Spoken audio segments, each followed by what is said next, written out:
Hi guys, this is Nelborn of Nelsborn Plant Souvenir Shop. I am flexing to you my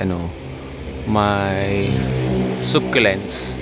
These are top cut succulents na tumubo na, and I did not expect na sa palagi-laging pag-uulan ay okay naman sila.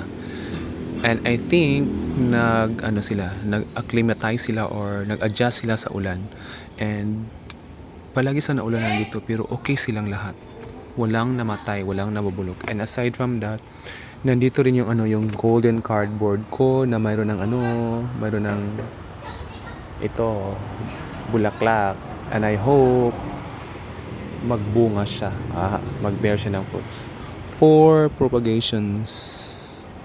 Aside from that, meron din akong ditong I don't know this kind of rainforest ba ito yata? Rainforest ba ito? I'm not sure.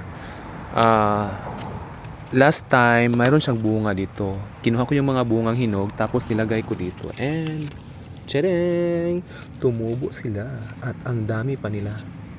Ayan. Yan na sila. So, that's it. Bye-bye.